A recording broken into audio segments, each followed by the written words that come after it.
శుభాభివందనాలు తెలియచేస్తున్నాను. ప్రభునందు ప్రియులారా, ప్రతి వారము ఈ శ్రేష్టమైన కార్యక్రమాన్ని మీరు చూస్తూ వింటున్నారు. అందుకు ప్రభువుని స్తుతిస్తున్నాను. సరే, ఈరోజు మనం తిరిగి మరలా ఈ కార్యక్రమంలో పాలుపంపులు పొందుకుంటూ ఉన్నాం. మనము గత కొన్ని వారాలుగా ఒక లేఖన భాగాన్ని ధ్యానం చేస్తూ వస్తున్నాం. యెహోవా ఈ మాట సెలవిచ్చుచున్నాడు, రండి మన వివాదము తీర్చుకొందుము. యెషయా గ్రంథము 1వ అధ్యాయము 18వ వచనములో రాయబడిన ఈ మాటను మనం జ్ఞాపకం చేసుకుంటూ ఉన్నాం. ప్రభునందు ప్రియులారా, ఏమిటి దేవునికిని ప్రజలకు ఉన్న వివాదమో కొన్ని అంశాల వారిగా మనం ధ్యానం చేస్తూ ఉన్నాం. నమ్మకమైన నగరు అంటే నమ్మకంగా దేవుని కొరకు జీవించవలసిన వారు, నమ్మకమైన భార్యగా ఉండవలసిన వారు వేశ్యలైపోయారు. రెండవది, ఆ నమ్మకమైన నగరులో నరహంతకులు నివాసం చేస్తున్నారు. మూడవది, వారి వెండి మస్తాయను, వారి ద్రాక్షరసము చెడిపోయెను. నిజంగా ఈ మాటను మనం ధ్యానం చేసేటప్పుడు మీకు కొన్ని విషయాలు చెప్పాను. మన జీవితాలు ప్రభు కోసం, ప్రభువులో నమ్మకంగా ఉండాలి. పవిత్రమైన జీవితాన్ని ప్రభు సన్నిధిలో గడపాలి. అపవిత్రమైనటువంటి స్థితిలో దేవుని దగ్గర ఉండకూడదు. ఈనాడు లోకస్తులు మాదిరిగానే క్రైస్తవులు జీవిస్తూ ఉన్నారు. చూడండి, లోకస్తుల కన్నా భయంకరంగా జీవిస్తున్న క్రైస్తవులు ఉన్నారు. ఎందుకంటే మీకు ఒక మాట నేను జ్ఞాపకం చేస్తాను. బైబిలు తెలవటం ముఖ్యం కాదు, బైబిల్ వాక్యాన్ని బోధించటం ముఖ్యం కాదు. తెలిసిన బైబిల్కు మనం విధేయత చూపించటము చాలా ప్రాముఖ్యమైన విషయం. దయచేసి గమనించండి. కనుక మనము దేవుని సన్నిధిలో పరిశుద్ధమైన జీవితాన్ని జీవించాలి. బంగారు గ్లాసులో మురికి నీళ్లు ఎవరు త్రాగరు. ఒక రబ్బరు గ్లాసులోనైనా చూడండి, మినరల్ వాటర్ పోస్తే అంటే శుద్ధి చేయబడిన నీరు ఆ రబ్బరు గ్లాసులో ఇచ్చిన తృప్తికరంగా త్రాగుతారు. నీవు వెండి బంగారము వెలగలిగిన ఒక గొప్ప గ్లాసును తయారు చేసి ఆ గ్లాసులో మలినమైన నీళ్లు ఎవరికైనా ఇస్తే ఆ నీటిని ఎవరు తాగటానికి ఇష్టపడరు. అలాగే దేవుని సన్నిధికి ఆరాధనకు వస్తున్న మనము, మన జీవితము పరిశుద్ధమైనదిగా లేకపోతే మనం ఏది చేసినా, ఎంత ప్రార్థన చేసినా, ఎంత దేవుణ్ణి స్తుతించినా, ఆరాధన చేసినా, పాటలు పాడినా, దాన ధర్మాలు చేసినా, లేకపోతే ఎన్నో గొప్ప కార్యాలు దేవుని పని కొరకు చేసిన ప్రయోజనము లేదు. అది దేవునికి ఇష్టము కాదు. కనుక పరిశుద్ధమైన జీవితాన్ని జీవించాలి. చూడండి, 4వదిగా ఇక్కడ చెప్పబడిన మాట ఏమిటంటే, అధికారులు ద్రోహులయ్యారు. 1వ అధ్యాయం యెషయా గ్రంథము 23వ వచనం. నమ్మకమైన నగరిలో ఆ నగరము వేశ్యలైపోయారు, నరహంతకులుగా మారారు. వారి వెండి మస్తైపోయింది, వారి ద్రాక్షరసము నీటితో కలిసి చెడిపోయింది. ఇప్పుడంట వారు ద్రోహులు, వారి అధికారులు ద్రోహులు. దేవుడు ఎంత కఠినంగా మాట్లాడుతున్నాడో చూడండి. వారంతా ద్రోహులు. నిజంగా ఈ దినాల్లో ద్రోహులు. ఒక వ్యక్తి వివాహము ఎందుకు చేసుకుంటాడు అంటే, ఒక పురుషుడు ఒక స్త్రీని వివాహం చేసుకోవటానికి కారణం తను జీవితకాలం అంతా ఆ పురుషుడితో ఆ స్త్రీ గడపాలని, వారిద్దరూ కలిసి తన జీవితకాలం అంతా కలిసి నడవాలని, సహవాసము చేయాలని. చూడండి, ఆ పురుషుడితో ఆ స్త్రీ ఆ పురుషుణ్ణి ఒక కోరరాని కోరిక కోరిందనుకోండి, అయ్యా భర్త గారు, ఈ ఒక్కరోజు నేను వేరొక పురుషుని దగ్గర కాపురం చేసి రేపు ఉదయం వస్తాను, దయచేసి నాకు అనుమతి ఇవ్వండి అని తన భర్తను అడిగితే ఆ భర్త ఆ భార్యని ఏం చేస్తాడు? ఆ భార్యకి ఏం సమాధానం చెప్తాడు? ఆ భర్తలో ఎంత ఆవేశం పుట్టుకొస్తుంది అంటే, నేను చెప్పే స్త్రీలు ఉన్నారని కాదు, నేను ఉదాహరణకు చెప్తున్నాను. అలాగే మనం కూడా మన ప్రభువుకి ఇష్టమైన వారము, మన ప్రభువు మనల్ని అంటే వివాహ సంబంధమైన ఆత్మీయ జీవితంలో కట్టబడిన వారము, మనల్ని రక్షించుకున్నాడు. ఎందుకు దేవుడు మనలను రక్షించుకున్నాడు? ఈ మాటను మీరు జ్ఞాపకం చేసుకోండి.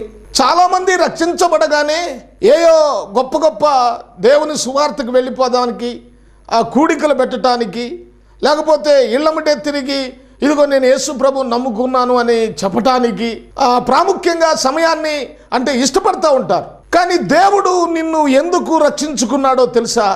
దేవుడు రక్షించుకున్నది ఆయనతో నీవు సావాసము చేయటానికి, ఆయనతో కలిసి నడవటానికి, ఆయన స్వారూప్యములోనికి నువ్వు మార్చబడాలి.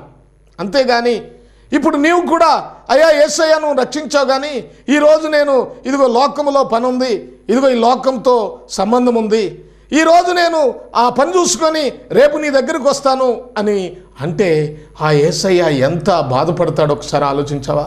చూడండి, ఎన్నో రాత్రులు ఈనాడు క్రైస్తవ జీవితంలో జీవిస్తున్నవారు ఎన్నో దినాలు లోకముతో సంబంధం కలిగి లోక సంబంధమైన జీవితాన్ని జీవిస్తూ వారు ఏం చేస్తున్నారంటే దేవునికి దూరంగా జీవిస్తున్నారు.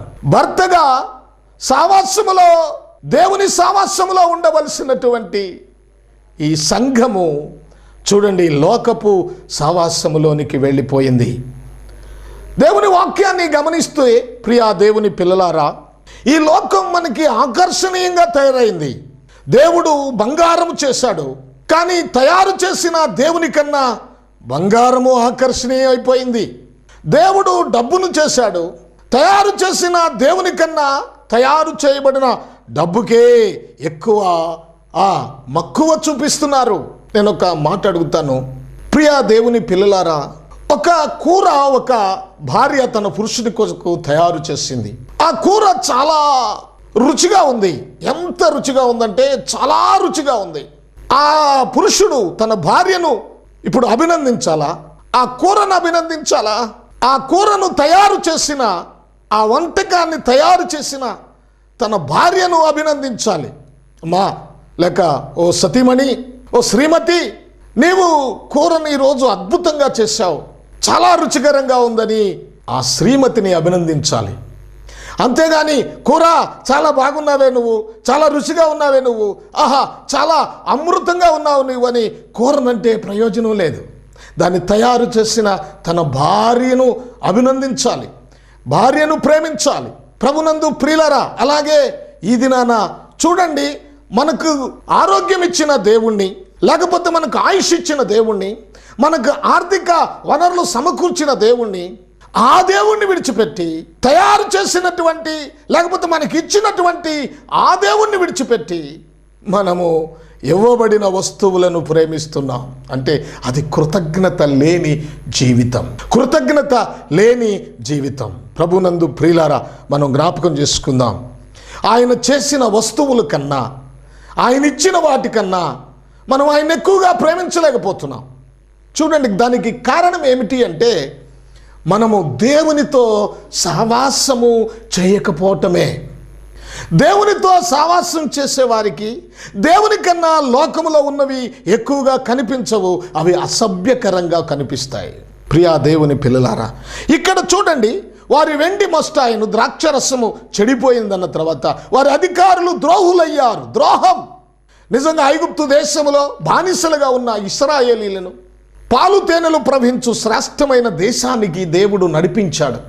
ఎంత గొప్ప దేశం అంటది. వారు కట్టని ఇళ్ళు, వారు ఎప్పుడూ సంపాదించని పొలాలు, వారి నాటని ద్రాక్ష చెట్లు, నాటని అంజూరపు చెట్లు, నాటని ఆ ఫలాలన్నీ కూడా వారికి దేవుడిచ్చాడు. ప్రియులారా, ఆ దేవుణ్ణి మర్చిపోయి వారు దేవుడు ఇచ్చిన వాటిని ఆధారం చేసుకొని ఇచ్చిన ఆ దేవునికి దూరంగా జీవిస్తూ ఉన్నారు. అన్య దేవతలను మొక్కుతూ వారితో సంబంధం కలుపుకొని దేవుని కన్నా, జీవము కలిగిన దేవుని కన్నా అన్య దేవతలకు ఎక్కువ ప్రాముఖ్యత ఇచ్చి వారు చెడిపోయారు. అందుకే దేవుడు అంటున్నాడు, ప్రభునందు ప్రియా దేవుని పిల్లలారా, ఈ మంచి సమయంలో మనం జ్ఞాపకం చేసుకుందాం. దేవుడు ప్రేమించాడు. ప్రేమించిన దేవుడు అంటున్నాడు, అయ్యో వారి అధికారులు ద్రోహులైపోయారు. టోటల్గా వారందరూ ద్రోహులైపోయారు. దేవునికి ఎంత బాధో చూడండి. ప్రేమించాడు మనల్ని. మన యేసు ప్రభు వారు కూడా మనల్ని ప్రేమించాడండి. ఎంత ప్రేమ తెలుసా? ప్రేమ ప్రియులారా, ప్రేమకు సంబంధించినవి మనం లోకంలో నుండి నేర్చుకుంటాం. ఏవో టీవీ సీరియల్ చూసో, లేకపోతే సినిమాలు చూసో, లేకపోతే కథలో పుస్తకాలు, చెత్త పుస్తకాలు చదివో ప్రేమను గుర్చినటువంటి అంచనాలు మనం వేస్తాం. ప్రియులారా, చాలామంది అసలు ప్రేమను గురించి అర్థం చేసుకోలేదు. లోకములో ఉన్న ప్రేమ స్వార్థంతో కూడినది, దేవునిలో ఉన్న ప్రేమ త్యాగముతో కూడినది. ప్రేమ చూడండి, అసలు మీకు ఒక విషయాన్ని చెప్తాను. యెషయా గ్రంథము 49వ అధ్యాయము 15వ వచనాన్ని చదువుదాం. చూడండి, యెషయా గ్రంథము 49వ అధ్యాయము 15వ వచనములో ఏముందంటే, స్త్రీ తన గర్భమున పుట్టిన బిడ్డను కరుణింపకుండా తన చంటి పిల్లను మరుచునా, వారైనా మరుచుదురు గాని నేను నిన్ను మరువను. చూడండి ఒకసారి, స్త్రీ తన గర్భమున పుట్టిన బిడ్డను కరుణింపకుండా తన చంటి పిల్లను మరుచునా, వారైనా మరచుదురు గాని నేను నిన్ను మరువను. ఎంత గొప్ప ప్రేమ, ఎంత గొప్ప ప్రేమ! ప్రియా దేవుని పిల్లలారా, ఇది దేవుని ప్రేమ. తల్లి తన భర్తను మరవచ్చు, పిల్లలు తన తల్లిదండ్రులు మరవచ్చు. ప్రియా దేవుని పిల్లలారా, భార్య తన భర్తను మరవచ్చు. దేవుని ప్రేమ చాలా గొప్పది. భార్య తన భర్తను మర్చిపోవచ్చు, భర్త తన భార్యను మర్చిపోవచ్చు, కామము తీరిపోగానే తన భార్యను మర్చిపోవచ్చు. కానీ ఇక్కడ రాయబడిన మాట ఏమిటంటే, ఒక తల్లి తన చంటి బిడ్డను మరుచునా. చూడండి, ఆ తల్లి నవమాసాలు మోసి చాలా భారముతో కష్టముతో ఆ బిడ్డను కన్న తర్వాత, ఆ బిడ్డ తన ప్రక్కలో ఉన్నప్పుడు, ఈ బిడ్డ నిద్రపోతున్నప్పటికీ ప్రియులారా, ఆ తల్లి నిద్రను ఎక్కువగా ప్రేమించదు. ఒకవేళ ఈ తల్లి నిద్రలోకి జారుకున్నా మరలా వెంటనే లేచి తన బిడ్డ ఎలా ఉన్నాడు, ఏ పొజిషన్లో ఉన్నాడని ఆ తల్లి ఆ బిడ్డను చాలా జాగ్రత్తగా తన హృదయానికి హత్తుకుంటుంది. ఏ పరిస్థితుల్లోనూ అంత కష్టపడి నవమాసాలు మోసి కన్న తన బిడ్డను ఆ తల్లి మర్చిపోదు. ఎన్నో నిద్రలేని రాత్రులు ఆ బిడ్డ కోసం గడిపింది, ఎన్నో కష్టాలు భరించింది, ఎన్నో సమస్యలను చూడండి, ఆ శరీరములో ఎన్నో బలహీనతలను ఆ బిడ్డ కోసం భరించింది. ఆ తల్లి ఆ బిడ్డను మరవదు, ఎన్నటికీ మరవదు. ఒక్కవేళ ఆ తల్లి ఆ బిడ్డను మరుచునేమో, కానీ నేను నిన్ను మరవను, నిన్ను ముదివి వచ్చే వరకు, అంటే ముసలితనమైనప్పటికీ నిన్ను ఎత్తుకొని ఆదరించి లాలించేవాడు నేనే. ఈ లోకం నిన్ను తృణీకరిస్తుంది. నీ వ్యసనాల్లో నువ్వు బానిసవైతే నీకు వ్యాధిగ్రస్తుడు అయిపోతావు. నీకు డబ్బున్నంతకాలం నీ వారు నిన్ను ప్రేమిస్తారు.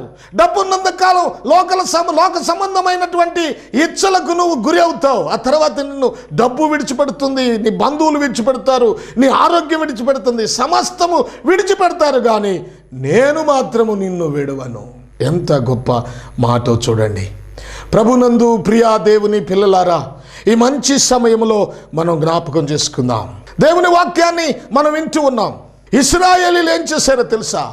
ఐగుప్తు దేశంలో బానిసలైపోయిన ఇశ్రాయేలీలు, వారిని దేవుడు అంతగా ప్రేమించి ఎన్నో శ్రమల గుండా సమస్యల గుండా వారిని నడిపిస్తే, వారిని ఆదరిస్తే, ఇప్పుడు వారు దేవుణ్ణి మర్చిపోయారు. ఈనాడు నీ పరిస్థితి ఏమిటి? దేవుడు నాకు అది ఇచ్చాడు ఇది ఇచ్చాడని సాక్ష్యాలు చెప్తున్నావు, కానీ దేవునితో సహవాసం ఉందా నీకు? దేవునితో అంతగట్టబడిన జీవితమేనా? మనం బైబిల్లో చదివినప్పుడు ప్రియా దేవుని పిల్లలారా, ఎస్తేరు గ్రంథము 2వ అధ్యాయము 21వ వచనములో, రాజైన అహష్వేరోషు దినములలో రాజు గేటు వద్ద కాపులా కాయటానికి ఇద్దరు షండులు, బిగ్తాను తెరషు అనే ఇద్దరు ద్వారపాలకులు ఉన్నారు. చూడండి, వీరు ఎంత దుర్మార్గపు మనుషులో. ఏ రాజైతే వారికి ఉద్యోగాలు ఇచ్చాడో, ఏ రాజైతే వారిని ప్రేమించాడో, ఏ రాజైతే వారి కుటుంబాలకు ఆదరణకరంగా నిలబడ్డాడో, అదే రాజు మీద కృతజ్ఞత లేకుండా తిరుగుబాటు చేస్తున్నారు. దేనికోసం అంటే డబ్బు కోసం. రాజును చంపడానికి శత్రువుల చేత ప్రేరేపించబడ్డారు, శత్రువులతో చేతులు కలిపారు. దిక్కులేని పరిస్థితుల్లో ఆ రాజు వారిని ఆదరించి ఒక మంచి ఉద్యోగం ఇచ్చి నెలలా జీతం ఇచ్చి వారి కుటుంబానికి ఆదరణకరంగా నిలబడితే, ఆ రాజు చేసిన మేలుకు కృతజ్ఞత చూపించవలసిన వారు మేలును మర్చిపోయి ద్రోహం చేస్తున్నారు, కృతజ్ఞత హీనులైపోయారు. చూడండి, దినాల్లో ఎంతమంది అలాగూ లేరు? కృతజ్ఞత లేనివారు, దేవుడు చేసిన కార్యాలను మర్చిపోయి, దేవుడు చేసిన మేలులను మర్చిపోయి, కృతజ్ఞత. లోకముతో సావాసం చేసేటువంటి వారు ఎంతమంది లేరు? ఈ ఇద్దరు షండులు రాజుకు ఎంత ద్రోహం చేస్తున్నారు, ఎంత ఘోరం చేస్తున్నారు. యేసుక్రీస్తుకు 12 మంది శిష్యులు ఉన్నారు. చూడండి, 12 మంది శిష్యులను దేవుడే పిలిచాడు. అవును కదా, ఆయన ఎంతో కష్టపడి తండ్రి దగ్గర విజ్ఞాపన చేసి 12 మందిని దేవుడు యేసు ప్రభు వారు ఏర్పాటు చేసుకున్నాడు. ఏర్పాటు చేయబడినప్పుడు ఈ 12 మంది కూడా చాలా త్యాగంతోనే ఏర్పాటు చేయబడ్డారు. చాలా త్యాగంతో ఏర్పాటు చేయబడ్డారు. కానీ ఆ 12 మందిలో యూదా ఇస్కరియోతు అనే ఆ శిష్యునికి డబ్బు సంచిని అప్పగించాడు దేవుడు. ఎందుకంటే అవసరాల కోసం ఉపయోగపడుతుందని. మిగిలిన అంటే వారు ఖర్చులకు పోను మిగిలిన డబ్బును యూదా ఇస్కరియోతు దగ్గర ఉంచాడు. యేసు ప్రభు వారు డబ్బు విషయంలో ఎక్కడా ప్రాముఖ్యత చూపించలేదు. యూదా ఇస్కరియోతు డబ్బు సంచి తన దగ్గర పెట్టుకొని తన ఇష్టం వచ్చినట్లుగా దానిలో నుండి దొంగిలిస్తున్నప్పటికీ యేసు ప్రభు వారికి తెలిసినా కూడా ఆయన ఏమీ అనలేదు. డబ్బు గురించి ఆయన ఎప్పుడూ ఎక్కడా మాట్లాడలేదు. ఎందుకంటే దేవుడు చెప్పాడు, ఒకడు దేవునికిని సిరికిని దాసుడిగా ఉండలేడు. ఎందుకని? ఏమిటంట? ఒకడు దేవునికి సిరికి దాసుడుగా ఉండలేడు. చూడండి, దేవునికన్నా దాసునిగా ఉంటాడు, సిరికైనా దాసునిగా ఉంటాడు. ఈ విషయాన్ని మీరు జ్ఞాపకం చేసుకోండి. యేసు ప్రభు వారు ఒకసారి బోధ చేసినప్పుడు, ఈ మాటలు చెప్పినప్పుడు ధనాపేక్ష కలిగిన పరిసయ్యులు యేసు ప్రభు వారిని చూసి హీనపరిచారు. లూకా వ్రాసిన సువార్త మీరు 16వ అధ్యాయము 14వ వచనాన్ని మీరు చదివితే అక్కడ రాయబడి ఉంది. చూడండి, లూకా వ్రాసిన సువార్త 16వ అధ్యాయము 14వ వచనం. ధనాపేక్ష గల పరిసయ్యులు ఈ మాటలన్నీ విని ఆయనను అపహాసించగా. ఏ మాటలు? ఆ పైన రాశాడు, ఏ సేవకుడు 13వ వచనంలో, ఏ సేవకుడు 2 యజమానులను సేవింపలేడు. వాడు ఒకరిని ద్వేషించి ఒకరిని ప్రేమించును, లేక ఒకరిని అనుసరించి ఒకరిని తృణీకరించును. మీరు దేవునిని సిరిని సేవింపలేరని చెప్పాను. చూసారా, ఈ మాటలు ఈనాడు క్రైస్తవ బోధకులకు కూడా చాలా బాధగా ఉంటాయి. ఏంటి ఈ బోధలు చేస్తున్నారని. చాలామంది ఏమంటారు తెలుసా? ఒక వ్యక్తి ఆశీర్వాదాన్ని లోకంలో క్రైస్తవులు దేనితో కొలుస్తున్నారు? అతనుకున్న కారులను బట్టి, అతనుకున్న బిల్డింగులు బట్టి, అతనుకున్న డబ్బును బట్టి, అతనుకున్నటువంటి లోక సంబంధమైన సంపదను బట్టి చాలామంది అనుకుంటున్నారు దేవుడు అదిగో అతన్ని ఆశీర్వదించాడు అని. ఒక బోధకుడిని డబ్బుతో కొలిసి అతన్ని దేవుడు ఆశీర్వదించారని, ఈ బోధకుడు కూడా నీవు ఆశీర్వదించబడతావు, నీకు దేవుడు డబ్బు ఇస్తాడని ఈ మాటలే చెప్తూ ఉన్నారు. ప్రియులారా, మీకు ఒక మాట చెప్తున్నాను. గత వారం కూడా కొన్ని విషయాలు చెప్పాను. డబ్బు విషయంలో చాలామంది పొరపాటు పడుతున్నారు. ఒక వ్యక్తి ఆశీర్వాదానికి డబ్బు, ఆస్తులు మూలం కాదు, అవి కొలమానం కానే కాదు. చూడండి, ప్రభుని క్రీస్తుని ఎర్రగనటువంటి లోకస్తులు, రాజకీయ నాయకులను మీరు గమనించండి. కోట్ల ఆస్తులు వారికి ఉన్నాయి. కోట్లే, 100 కోట్లు, 200 కోట్లు, 10,000 కోట్లు, ఇలాగూ వేలే. ఈ ఆస్తులన్నీ వారికి ఉన్నాయంటే వారు ఆశీర్వదించబడిన వారేనా? ఇంకా మీరు గమనించండి, ప్రభునందు ప్రియా దేవుని పిల్లలారా, ఈ శ్రేష్టమైన సమయంలో వారికి ఉన్న ఇంటిని బట్టో లేకపోతే వారికి ఉన్నటువంటి ఆర్థిక వనరులను బట్టో మీరు ఆశీర్వాదాన్ని అంచనా వేస్తే అది పొరపాటు. అది దేవుడు ఎక్కడా చెప్పలేదు నూతన నిబంధనలో. ప్రియులారా, ఒక వ్యక్తి ఆశీర్వదించబడ్డాడు అని అనటానికి ప్రాముఖ్యమైన కారణము ఆ వ్యక్తి క్రీస్తు స్వారూప్యములోనికి మార్చబడ్డాడు. ఏ వ్యక్తి ఆశీర్వదించబడ్డాడు అంటే క్రీస్తు స్వారూప్యములోనికి మార్చబడిన వ్యక్తే. చూడండి ప్రభునందు ప్రియులారా, మనం ఆశీర్వదించబడ్డాము, లేకపోతే దేవునికి కృతజ్ఞతగా జీవించబడుతున్నాము అంటే నీ స్వారూప్యం మార్చబడాలి. యూదా ఇస్కరియోతు తన జీవితంలో తన స్వారూప్యము మార్చుకోలేకపోయాడు. మొదట సమర్పణతోనే వచ్చిన శిష్యుడు అతడు. మొదట బాగానే వచ్చాడు, మొదట దేవుని పిలుపునందుకొని వచ్చాడు. కానీ తర్వాత డబ్బును చూసి మోసములో పడిపోయాడు. కృతజ్ఞత లేనివాడైపోయాడు. చివరికి యేసు ప్రభునే డబ్బు కోసం అమ్ముకున్నాడు. ఈనాడు చాలామంది ఇదే పరిస్థితుల్లో ఉన్నారు. ప్రభునందు ప్రియా దేవుని పిల్లలారా, మీకు నేను జ్ఞాపకము చేస్తూ ఉన్నాను. దేవుని వాక్యం వింటున్న మీరు జ్ఞాపకం చేసుకోండి.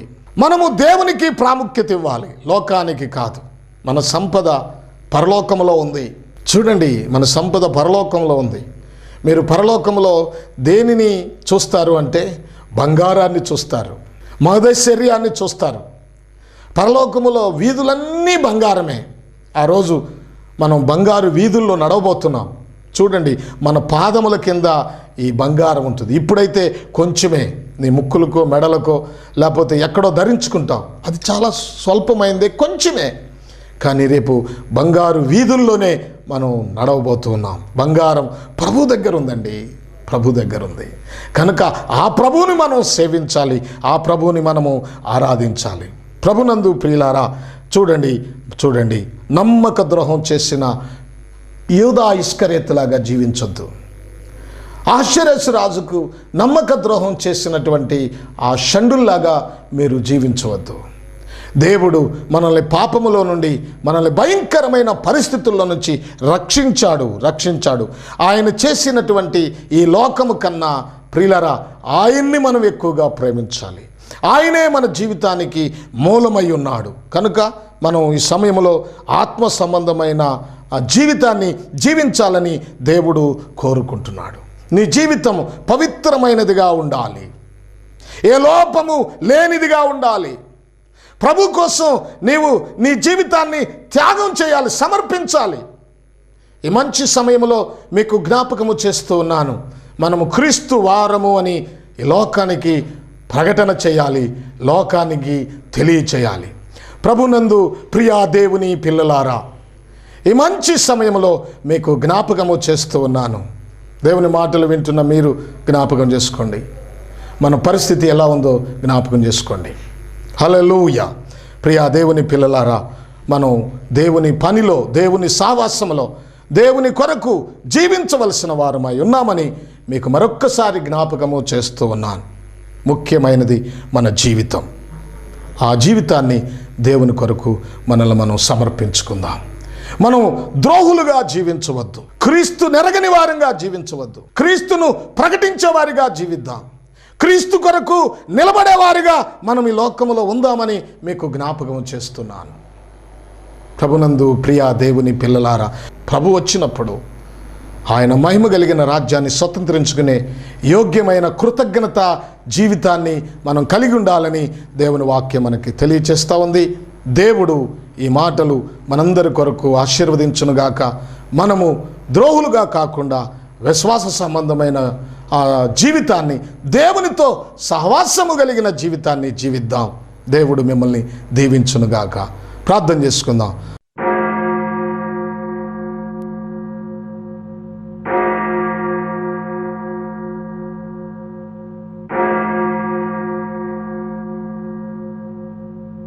మహోన్నతుడైన మా తండ్రి, మీకు వందనాలు. ఈ సమయంలో మీ సన్నిధిలో ప్రార్థన చేస్తున్నాం. ఈ వాక్యం విన్న మీ బిడ్డలను మీరు దీవించండి. ఎక్కడా దుష్టుడు గలిబిలి చేయకుండా మీ కృప, మీ కనికరము బిడ్డల మీద ఉంచండి. నాయనా, ఇదిగో బిడ్డలు మీకు కృతజ్ఞత కలిగిన జీవితాన్ని జీవించటానికి సహాయం చేయండి. లోకాన్ని ప్రేమించకుండా, లోకములో జీవించకుండా ప్రభువా, మీతో కలిసి జీవించే బిడ్డలుగా నీ బిడ్డలను మీరు కట్టమని ప్రార్థన చేస్తున్నాం. నా దేవుడు నన్ను రక్షించాడు అని అనేకుల ఎదుట సాక్షిగా మీతో కలిసి నడిచేవారుగా, వారి యొక్క జీవితమే గొప్ప సాక్ష్యంగా వారిలో ఉంచమని ప్రార్థన చేస్తూ ఉన్నాం. దీవించి బలపరచండి, కృపా కనికరం చేత నింపండి, మహిమ పొందండి. యేసు నామములో ప్రార్థిస్తున్నాము మా పరమ తండ్రి. Amen, amen. గమనించండి, మీరు దేవుని సేవలో ఉన్నవారైతే, సువార్త చేస్తున్నవారైతే, క్రైస్తవ సువార్త సేవకుల సమావేశము అక్టోబరు 6, 7 తారీఖులు సోమ మంగళవారం, అక్టోబర్ 6, 7 తారీఖులు సోమ మంగళవారం, సమయం ఉదయం 9:30 నుండి 5 గంటల వరకు ఈ సమావేశం జరుగుద్ది. మీరు దేవుని సేవలో ఉన్నవారైతే, లేకపోతే సువార్త సేవలో పనిచేస్తున్న వారైతే, బైబిల్ సంబంధమైనటువంటి సువార్త పనికి మీరు పనిని చేస్తున్నటువంటి వారైతే మీరు తప్పకుండా ఈ సమావేశంలో ఈ కాన్ఫరెన్స్లో పాలుపంపులు పొందుకోవాలని మనవి చేస్తున్నాను. ఇది సేవకులందరికీ కూడా ప్రత్యేక ఆహ్వానం. గొప్ప దైవజనులు ఈ 2 రోజులు మన మధ్యలో సువార్తను అందిస్తారు. దయచేసి మీరు గమనించండి. 2014 అక్టోబర్ అంటే వచ్చే మాసం 6, 7 తారీఖులు సోమవారం, మంగళవారం.